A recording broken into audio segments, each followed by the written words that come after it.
जोहार, जय मूल निवासी, मैं संकेत और आप देख रहे हैं एमएन टीवी। किसानों के आंदोलन का आज 14वां दिन है। सरकार ने कृषि कानूनों पर किसान को अपना प्रस्ताव भेज दिया है। इस पर चर्चा के लिए सिंघू बॉर्डर पर किसानों की बैठक हुई। अब प्रस्ताव को लेकर किसान आगे की रणनीति तय करेंगे। वहीं भारतीय किसान यूनियन के राकेश टिकैत का कहना है कि कृषि कानून का मसला का किसानों की शान से जुड़ा है, ऐसे में वो इससे पीछे नहीं हटेंगे। सरकार कानून में कुछ बदलाव सुझा रही है, लेकिन हमारी मांग कानूनों को वापस लेने की है। राकेश टिकैत ने कहा कि अगर सरकार जिद पर अड़ी है तो हम भी अड़े हैं, कानून वापस ही होंगे।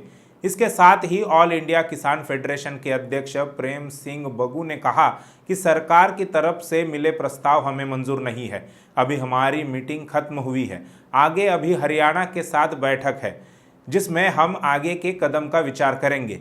इस बीच किसान नेता राकेश टिकैत का कहना है कि ये किसानों के सम्मान की बात है, ऐसे में किसान अपनी बात से पीछे नहीं हटेंगे। सरकार ने सिर्फ संशोधन का प्रस्ताव भेजा है जो किसानों को मंजूर नहीं है। सरकार की ओर से प्रस्ताव मिलने के बाद अब किसान संगठनों की बैठकें हो रही है। अभी पंजाब के 32 किसान संगठन सिंघू बॉर्डर पर मीटिंग कर रहे हैं। इसके बाद 8 अन्य संगठन भी आएंगे, जिसके बाद राष्ट्रीय स्तर के आंदोलन की बैठक होगी। मोदी सरकार के नए कृषि कानूनों को लेकर किसानों का आंदोलन जारी है।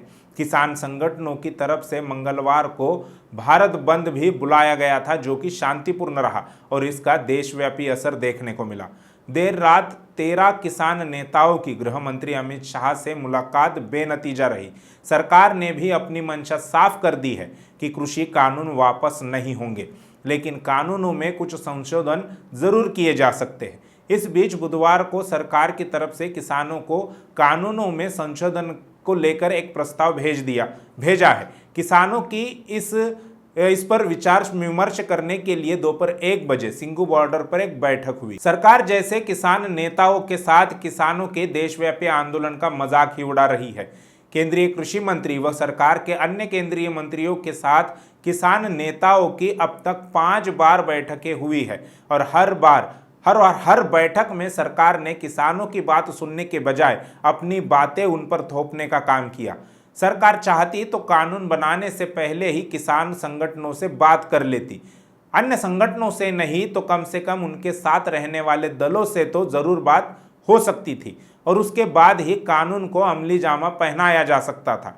लेकिन बहुमत की वजह से अहंकार में फंसी मोदी सरकार ने इतनी जहमियत तक नहीं उठाई और अब किसानों के साथ में घंटों बैठकें कर चर्चा कर रही है। किसान नेताओं का कहना है कि केंद्र ने भेजे प्रस्ताव में वही बातें लिखी है जो इसके पहले हुई बैठकों में सरकार कहती थी, बस बोली हुई बातों को सरकार ने लिखित रूप में दिया है, इसलिए सरकार का प्रस्ताव मंजूर करने का कोई सवाल ही नहीं है। दूसरी ओर किसानों से कहा जा रहा है कि कोई बीच का रास्ता निकालना होगा। इस पर किसान नेताओं का कहना है कि रास्ता निकालना बहुत ही आसान है और वह ये है कि केंद्र सरकार इन तीनों कानूनों को वापस ले, हम हमारा आंदोलन पीछे ले लेंगे। जब किसानों ने ऐसी कोई मांग ही नहीं की तो सरकार जोर जबरदस्ती से किसानों पर ऐसे कानून क्यों थोप रही है जिससे किसानों का ही नुकसान होने वाला है। और सरकार चाहती भी है कि किसान इसका विरोध न करे, लेकिन सरकार को ये बात अब तक तो समझ में आनी चाहिए थी कि किसान किसी भी परिस्थिति में सरकार के सामने झुकने वाले नहीं है, बल्कि जब तक केंद्र सरकार इन किसान विरोधी कानूनों को वापस नहीं लेती तब तक किसान डटे रहेंगे।